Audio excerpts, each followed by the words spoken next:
ভয়ানক একটা লাশের কাহিনী।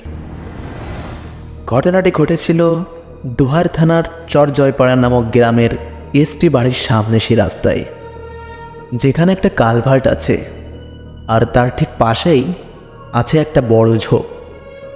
এই ঘটনাটি ঘটেছিল আজ থেকে প্রায় 7-8 বছর আগে। একদিন এক রিক্সাওয়ালা রাতে এক প্যাসেঞ্জারকে নিয়ে সেই রাস্তা দিয়ে আসছিল। রাত তখন প্রায় আনুমানিক 11টা কি 11:30টার মতন হবে। আমরা জানি যে গ্রামে 9টা বা 10টার দিকে প্রায় বেশিরভাগ মানুষ ঘুমিয়ে পড়ে, তাই সেই সময়টায় সেখানে একেবারেই জনমানবহীন ছিল। তারা দুজনেই সেই রাস্তা ধরে যাচ্ছে। এমন সময় তারা কিছুটা দূর থেকে হঠাৎ সাদা কিছু একটা লক্ষ্য করে।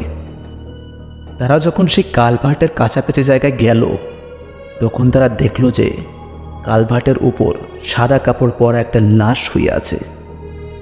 এরপর তারা দুজনেই রিক্সা থেকে নেমে লাশের কাছে যায়। তারা দুজনেই অবাক হয়ে গেল যে এত রাতে এইখানে একটা লাশ কে রেখে গেল। লোকটি রিক্সাওয়ালাকে বলল, হয়তো কেউ লাশটিকে এখানে ফেলে রেখে গেছে, চলো আমরা লাশটিকে নিয়ে দাফনের ব্যবস্থা করি। কিন্তু রিক্সাওয়ালা এতে আপত্তি জানালো। সে লোকটিকে বলল, আমাকে আমার ভাড়া দিয়ে দেন, আমি এসব লাশ নিয়ে দিতে পারবো না। লোকটি তাকে বলল, ঠিক আছে, তোমাকে ভাড়া 100 টাকা বেশি দেব। এ কথা শুনে রিক্সাওয়ালা লাশটি নিয়ে যেতে রাজি হয়। তবে রিক্সাওয়ালা লোকটিকে শর্ত দেয় যে লাশটি আপনাকেই তুলতে হবে। লোকটি বলল, ঠিক আছে, তাই হবে।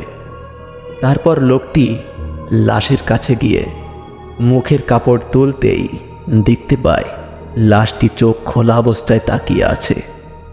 অর্থাৎ কেউ চোখ খোলা অবস্থায় মারা গেলে যেমনটা দেখা যায় ঠিক তেমন। এতে সে একটু ভয় পেয়ে যায়। এরপর সে লাশটির গায়ের কাপড়ের আরও কিছু অংশ সরাতেই দেখতে পায় লাশটির শরীরের পশমগুলো বেশ বড় বড়, যা কোনো সাধারণ মানুষের থেকে একেবারেই আলাদা। অর্থাৎ পশমগুলো ছিল ঠিক ভেড়ার শরীরের পশমের মতো। এটা দেখে লোকটি চিৎকার দিয়ে অজ্ঞান হয়ে যায়। আর সেই রিক্সাওয়ালা এক চিৎকার দিয়ে সেখান থেকে দৌড়ে চলে যায় আর এক বাড়ির সামনে গিয়ে পড়ে যায়।